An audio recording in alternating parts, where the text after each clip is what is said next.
साथियों सलाम, नमस्ते, सत श्री अकाल और जय भीम जोहार। साथियों, कुर्मी वर्सेस आदिवासी का जो विवाद है थमेगा कब तक ये तो नहीं कहा जा सकता, लेकिन एक नई बात सामने आ रही है और जिसने एक नए विवाद को जन्म दे दिया है और जिसके केंद्र में है दो नेत्री, एक ज्योत्सना किरकिट्टा जो आजसू पार्टी के नेत्री हैं और एक है निशा कुमारी भगत जो एबीवीपी कांग्रेस होते हुए जेल कैंप पहुंची थी। आजकल केंद्रीय सरना समिति की महिला मोर्चा की अध्यक्ष। तो निशा भगत और ज्योत्सना किरकिट्टा को लोग ज्यादा टारगेट कर रहे हैं। ज्योत्सना किरकिट्टा को अपनी बोली वाणी के कारण और यही कारण कमोबेश निशा भगत। लेकिन निशा भगत जहां ईसाई मशीनरी को निशाने पर लेती हैं, वहीं ज्योत्सना किरकिट्टा मामले को सुलझाने की कोशिशें करती हुई दिखलाई पड़ती। निशा भगत लगातार आजकल जब से उनको मंच पर से हटाया गया, जो प्रभात तारा मैदान में 17 अक्टूबर को आदिवासियों की तरफ से जो हुंकार रही थी, उसमें अपने बॉडीगार्ड के साथ जब धमकती थी मंच पर, तो उन्हें बोलने की बात तो छोड़िए, सीट भी नहीं मिली निशा भगत को। जबकि उसी मंच पर पहुंचती हैं बाद में ज्योत्सना किरकिट्टा और उन्हें जगह मिल जाती है। निशा भगत ने उसके बाद जो रोना धोना किया, उसका सीधे सीधे आरोप लगाया कि ये सब कुछ मिशन के लोगों के कारण, यानी कि जो धर्मांतरित ईसाई उनके कारण हो रहा। हाँ, दूसरी जानिब ज्योत्सना ने कहा कि ये सब कुर्मियों के कारण हुआ, इसलिए मंच पर जगह निशा दीदी को नहीं मिली। और इन सारी कहानी में एक तीसरा पक्ष वो रह रहकर दखल देने की कोशिश करता है, वो है सुषमा बड़ाइक। कई मामलों में चर्चित रही हैं, आप जानते हैं, नहीं तो गूगल कर लीजिएगा सुषमा बड़ाइक कौन, जानकारी मिल जाएगी। सुषमा बड़ाइक रह रहकर कभी टाइगर जयराम महतो को निशाना बनाती,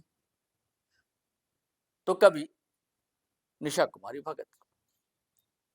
और जेल कैंप से जुड़े दो लोगों पर तो आरोपी उन्होंने लगाया है, केस ही दर्ज है, वो अलग कहानी।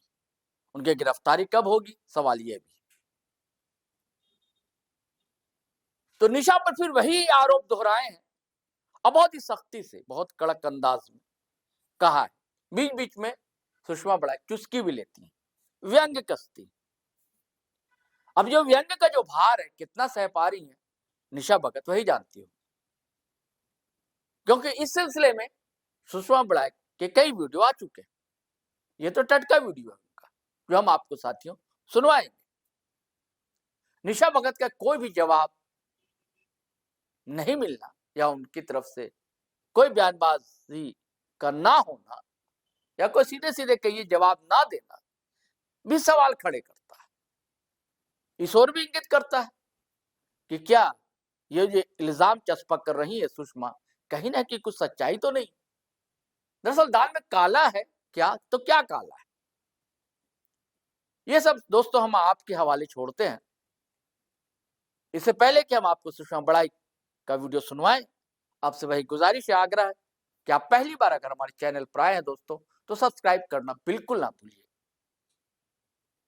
बेबाक कहानियां, सच्ची कहानियां आपको GT लाइव के पेज पर ही मिलती हैं।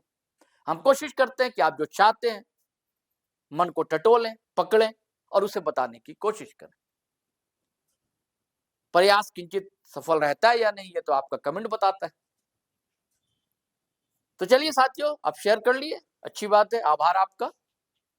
वीडियो भी शेयर कर लीजिए धड़ाधड़, ताकि बात दूर तक पहुंचे, और चैनल सब्सक्राइब आपने कर ही लिया, शुक्रिया। अब चलिए सुनते हैं सुषमा बड़ाइक को, फिर बात हम करते हैं। बेटी बेचवा निशा भगत, सोनू सिंह की जनी बेटी बेचवा, पहले अपने खानदान के जितने जो ईसाई है ना, तुम्हारे माँ के खानदान के, उसको पहले रूढ़ी प्रथा में लेके आओ, उनको पहले चर्च जाना छोड़ा दो, उसके बाद तुम यहाँ पे समाज को लड़ाने और जलाने का काम करना। तुम्हारी माँ भी रोजरी पहन के घूमती है, क्रूस पहन के घूमती है, क्यों नहीं छोड़ी तुम्हारे बाप से शादी करने के बाद भी? अरे कितना तुम समाज को बेवकूफ बनाओगी और कितना समाज को सबको गाली बकोगी तुम ही ज्यादा होशियार हो गई हो। तुम्हारी माँ अभी भी चर्च जाती है, पीठ पीछे प्रतिबंधित मांस नोचती है और समाज में आके चिल्लाती है, गाय हमारी माता है, गाय हमारी माता है। पीठ पीछे पैसा के लिए बेटी बेच देती है ठेकेदार और नेता लोग के पास। इतनी तुम गिरी हुई है और सामने में आके क्या कहती है, महिला सुरक्षा। ऐसी औरत लोग महिला सुरक्षा करेगी? वाह रे वाह। ऐसी जो पीठ पीछे प्रतिबंधित मांस नोच के सामने में मुंह पोंछ के आ जाती है और कहती है गाय हमारी माता है। ये है इनके दोहरे चरित्र। इसीलिए अपने खानदान में जितने ईसाई भरे पड़े हैं ना, सबको पहले बनाइए। आप क्या बनाइएगा, हिंदू बनाइएगा कि सरना बनाइएगा? उसके बाद बात कीजिएगा समाज को गुमराह करने का। और मुझे आपसे डर नहीं लगता है सोनू सिंह की जनी, चाहे आप हमको कितना भी धमकी दे लीजिए। बेटी बेचवा लोग से मैं डरने लगूंगी तब तो हो गया। जो औरत बेटी बेचकर पैसा कमाई है, वो औरत दुनिया की सबसे नालायक औरत है।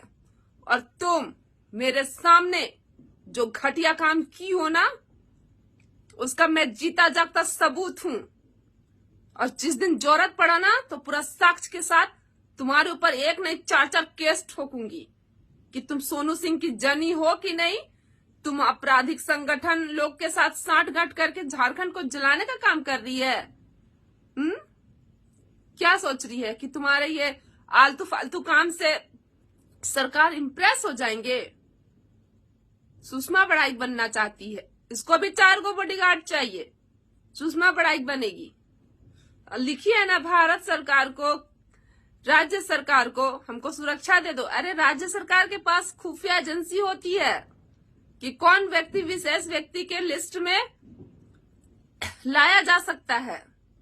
जो संगठन लोगों के साथ में सोनू सिंह वो मोस्ट वांटेड क्रिमिनल लोग के साथ में सांठगांठ है, घूमती है, हथियार सप्लाई करती है, वहीं से तुम्हारा पैसा आता है और मांगेगी राज्य सरकार से सुरक्षा।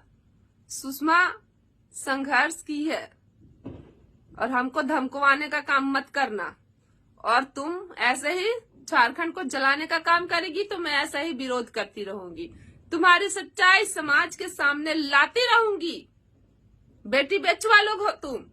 तो साथियों, आपने सुषमा बड़ाई को सुना। अब उनके आरोप में कितना दम है, आने वाला समय बताएगा।